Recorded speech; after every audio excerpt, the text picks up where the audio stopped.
What is academic streaming, and what is its history in Ontario? Well, academic streaming is the practice of separating students into distinct schooling pathways based on their perceived ability.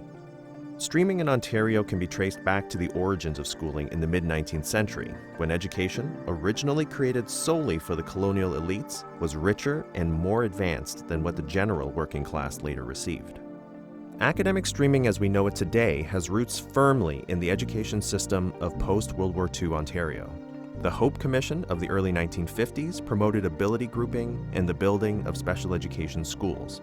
In 1961, 3 educational streams were created and hundreds of vocational schools were built across Ontario to develop the workforce and accommodate the children of the baby boom, particularly those deemed with lesser ability. However, it became clear that these vocational schools were dead-end programs. In Toronto, these schools consisted almost entirely of students from racialized, working class, or single-parent families. With a graduation rate of only 20% and without adequate preparation for apprenticeship programs, enrollment declined significantly after only 10 years. By the early 1980s, a new secondary school curriculum was created with courses at 3 difficulty levels.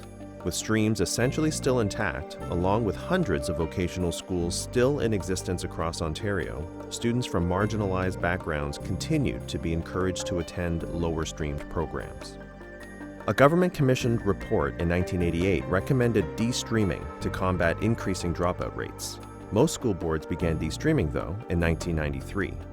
Although many teachers felt frustration and a lack of professional support during this de-stream period, a Toronto Board of Education study found that de-streaming led to moderately positive results for student attendance and achievement.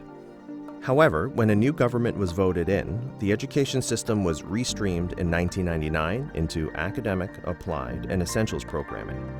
While it was never intended for the structure to divide students along lines of ability and disability, class, and race, this was exactly the result.